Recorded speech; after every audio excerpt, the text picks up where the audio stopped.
Bismillahirrahmanirrahim. Assalamualaikum warahmatullahi wabarakatuh. Ila hadratin Nabil Mustafa Rasulillah Muhammad sallallahu alaihi wasallam wa ala alihi wa azwajihi wa dhurriyyatihi wa ahli baitihi wa jami'i sahabati wa tabi'in alladhina yattabi'una bi ihsanin ila yaumiddin. Syaulillahi lana wa lahumul Fatiha. A'udzu billahi minasyaitonir rajim. Bismillahirrahmanirrahim. Alhamdulillahi rabbil alamin. الرحمن الرحيم مالك يوم الدين إياك نعبد وإياك نستعين اهدنا الصراط المستقيم صراط الذين أنعمت عليهم غير المغضوب عليهم ولا الضالين آمين ثم إلى حضرة جميع الملائكة المقربين والأولياء والشهداء والصالحين والعلماء الراشدين والمؤلفين المصنفين الذين شهدوا لك بالوحدانية ولنبيك برسالة وماتوا على ذلك khususan ila hadrati sultanil awliya Sayyidi Syekh Abdul Qadir Al-Jilani qaddasallahu sirah wa sultanil awliya Sayyidi Syekh Abdul Hasan Asy-Syadzili qaddasallahu sirah wa jami'i awliya illahi ta'ala min aqdabin wa anjabin wa udadin wa abdalin wa rijalil ghaib min masyarikil ardi ila magharibiha barriha wa bahriha inama kanu wa inama halat arwahum ajma'in syaulillahi lana wa lahumul Fatiha. A'udzu billahi minasyaitonir rajim. Bismillahirrahmanirrahim. Alhamdulillahi rabbil alamin arrahmanir rahim maliki yaumiddin iyyaka na'budu wa iyyaka nasta'in ihdinas siratal mustaqim siratal ladzina an'amta 'alaihim ghairil maghdubi 'alaihim waladdallin amin. Tsumma ila hadrati mu'allif hadzal kitab al-Imam Al-Ghazali wa syarih kitabih Asy-Nawawi Al-Bandani wa nakhussu bi dzikri la jami' masyayikhina wa syayikh syuyukhina wa mu'allimina wa sadidina wa min abaina wa ummahatina wa ajdadina azwajina auladina wa auladi auladina wa dzurriyyatina wa talamidina wa tilmidadina wa tullabi madrasatina hadhi wa sairil muslimina wal muslimat wal mu'minina wal mu'minat al ahya'i minhum wal amwat syaulillahi lana wa lahumul Fatiha. A'udzu billahi minasyaitonir rajim. Bismillahirrahmanirrahim. Alhamdulillahi rabbil alamin. الرحمن الرحيم مالك يوم الدين إياك نعبد وإياك نستعين اهدنا الصراط المستقيم صراط الذين أنعمت عليهم غير المغضوب عليهم ولا الضالين آمين. بسم الله الرحمن الرحيم.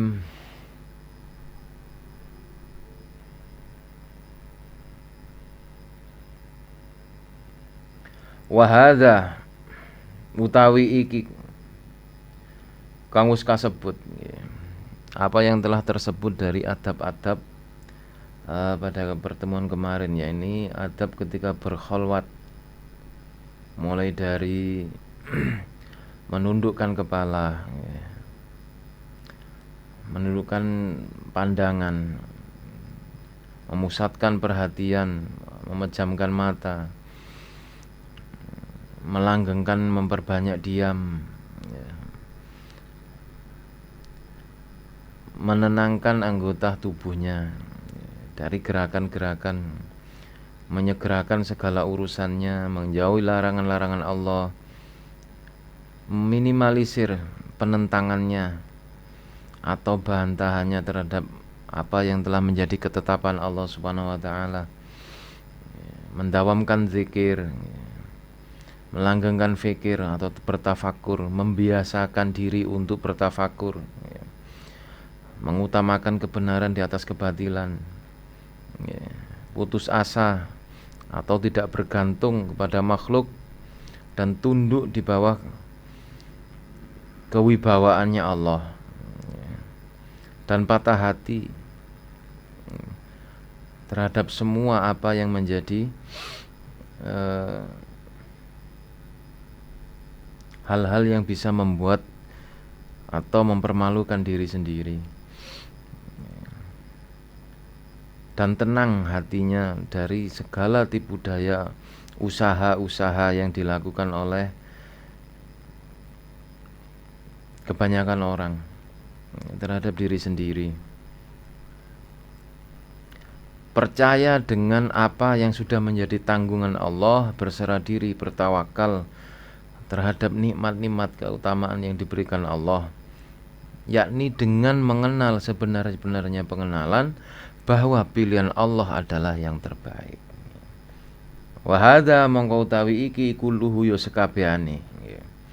Maka semua itu yang bagi mongko sayukja apa ayaku yen to ana syiaroka ing pira-pira kebiasaan sira iku fi jami ilailika ing dalem sekabehane wengi ira wa naharika lan awan sira fa innaha mongko sak temene adab kang kasebut iku ada busuh bati tata pira-pira tata kramane kekancan ma'asahibin halis sertane kanca la yufariku kang ora pisah ing sira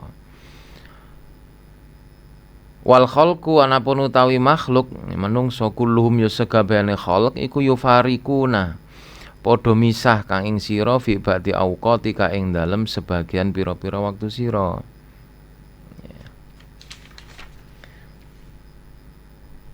Maka hendaknya bagi orang yang memiliki niatan kuat atau keinginan untuk menjadikan Allah sebagai partnernya, menjadikan Allah sebagai sahabat karibnya di kehidupannya, maka hendaknya menetapi adab-adab yang telah disebutkan dan mengaplikasikannya atau menerapkannya dalam waktu-waktunya, menyediakan atau meluangkan waktu tertentu untuk berduaan bersama Allah Subhanahu wa taala, baik di sepanjang malamnya ataupun siang harinya, atau waktu-waktu khusus, waktu-waktu tertentu dari mulai menjelang matahari terbenam hingga matahari terbit, meluangkan satu waktu saja.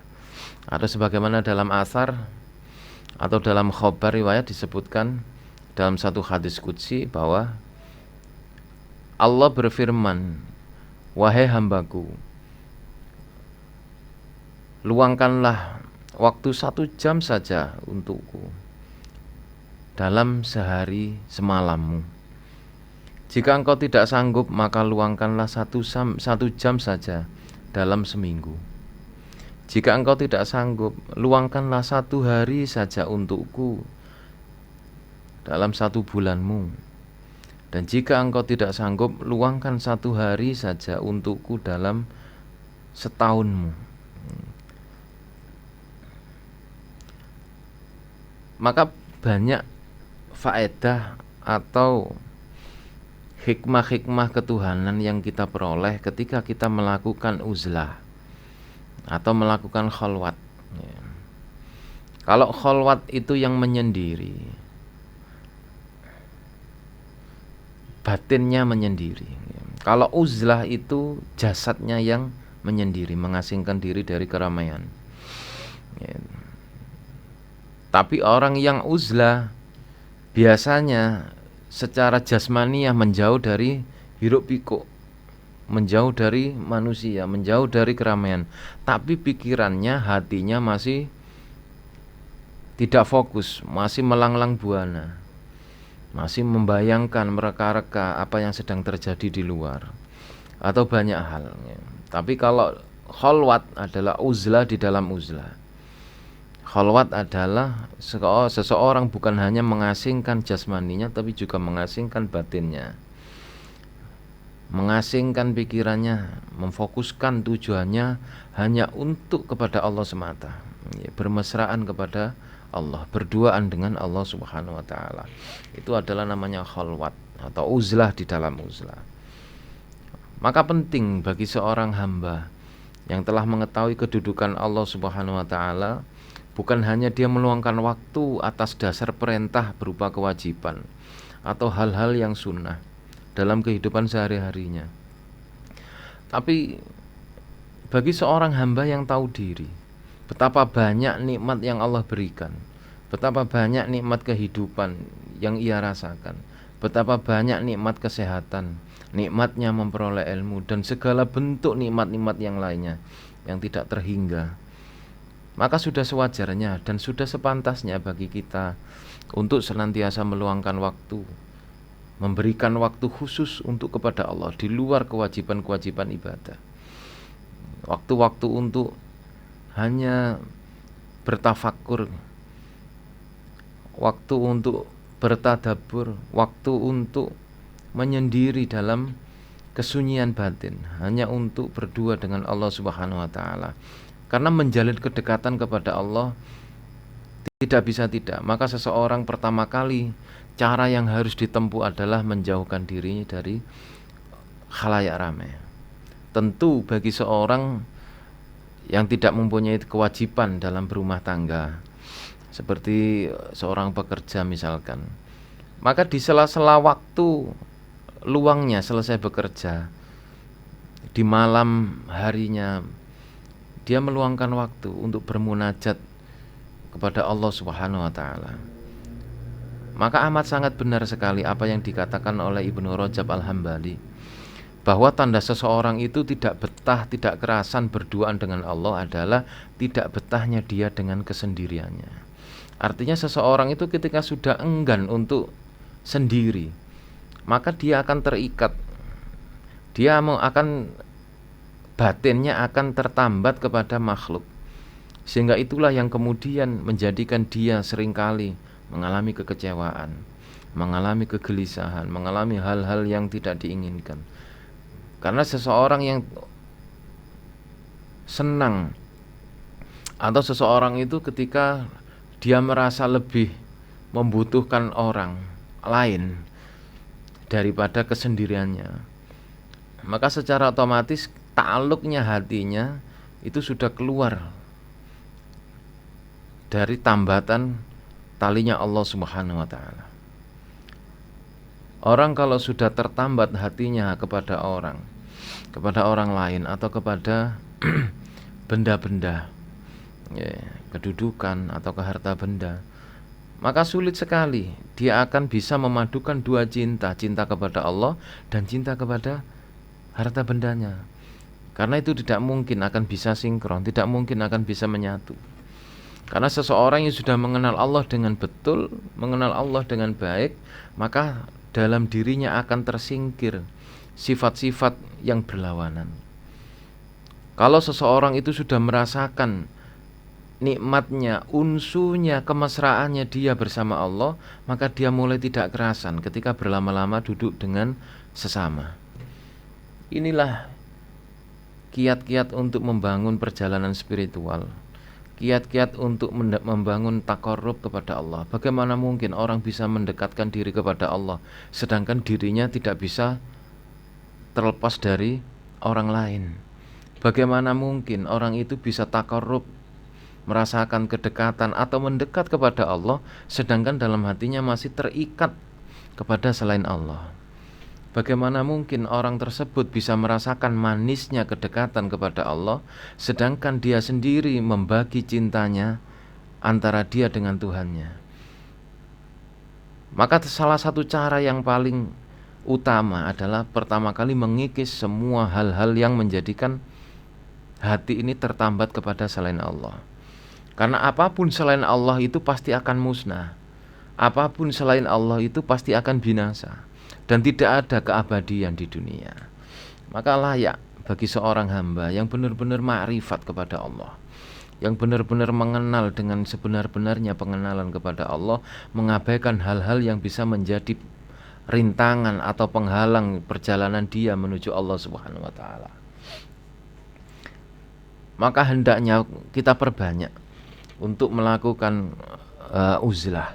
Pertama kali adalah dalam waktu sehari semalam kita sisihkan saja waktu kita 1 jam untuk menjauh dari hiruk pikuk manusia. Kita cari waktu-waktu senggang kita di luar aktivitas kerja, di luar aktivitas belajar. Kita luangkan waktu untuk membangun keakraban, membangun kedekatan, kemesraan dengan Allah Subhanahu wa taala. Kita luangkan waktu, kita yang memberikan waktu. Jika merasakan kedekatan, kenikmatan dalam kesunyian, dalam kesendirian, maka lambat laun hati itu akan menuntun kepada pencapaian di mana dia sudah mulai tidak lagi memiliki keterikatan. Dia akan mendapatkan pengetahuan-pengetahuan baru di mana semuanya itu bermuara pada Allah Subhanahu wa taala. Tidak ada yang bisa memberikan manfaat kecuali Allah, tidak ada yang bisa mendatangkan madarat atau bahaya kecuali Allah Subhanahu wa taala. Jika keyakinannya sudah tertambat sedemikian rupa kepada Allah, maka tidak ada hal yang bisa membuat hatinya risau. Tidak ada hal yang membuat hatinya gundah gulana. Tidak ada hal yang membuat hatinya kecewa. Karena betapa banyak orang yang merasakan kekecewaan karena dia terjebak oleh pikirannya sendiri. Betapa banyak orang merasakan sakit hati karena dia terjebak oleh persepsinya sendiri.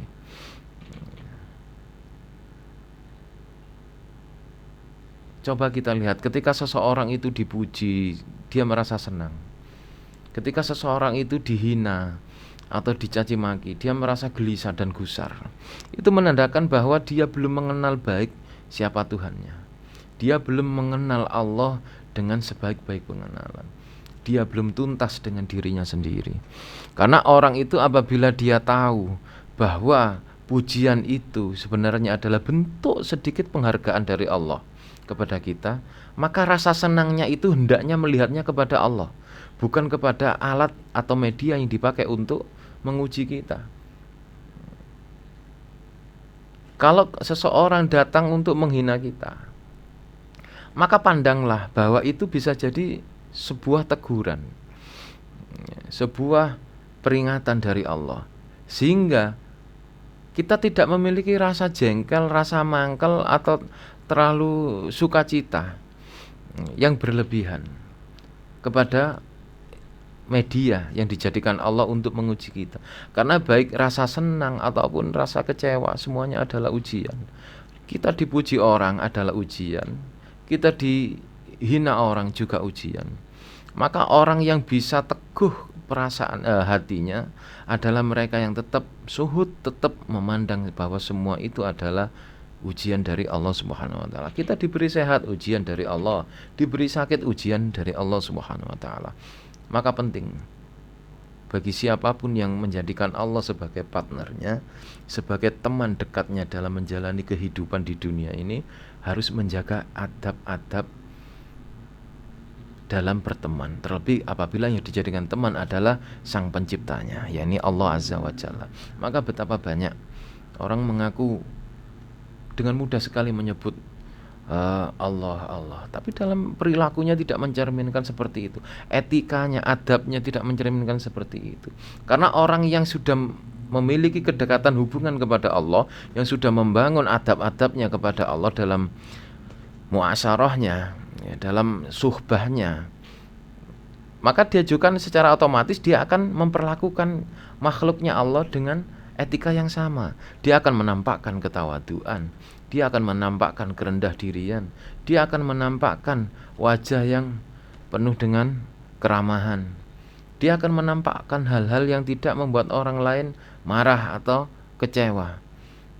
Karena itulah tarbiyah yang dia peroleh dari kedekatannya dia dengan Allah Subhanahu wa taala, yang diperoleh dengan menampakkan etika-etika yang luhur.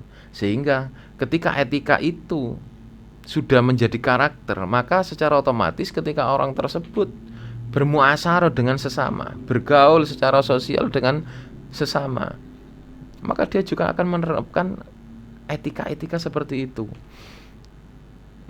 Karena apapun perbuatan makhluk itu adalah af'alnya Allah. Sehingga ketika dia melihat apapun, segala bentuk macam perbuatan makhluk yang diberikan kepada dirinya, dia memandangnya kepada Allah. Dia melihatnya dari sudut pandang penciptanya. Karena tidak ada orang yang sudah benar-benar mengenal Allah, dia merasakan kekecewaan. Maka sebagaimana diisyaratkan bahwa orang-orang yang sudah mencapai level kekasih, artinya mereka yang sudah lama membangun hubungan kedekatan, pertemanan dengan Allah, tidak memiliki rasa khawatir ataupun ketakutan. Karena dia selalu dipenuhi dengan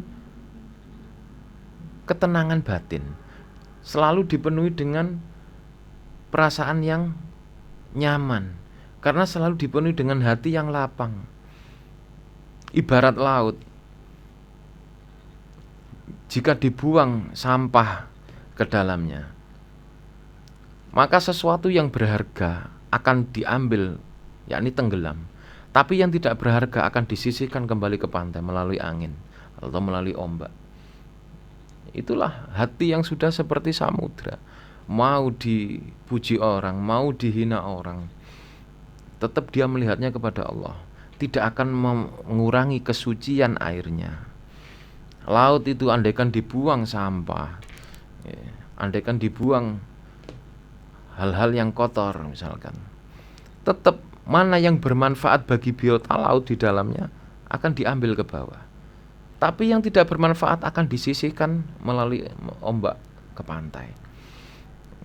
Tapi tetap tidak akan mengurangi kesucian dan kemurnian airnya. Itulah gambaran dari orang-orang yang telah membangun kedekatan kepada Allah Subhanahu wa taala.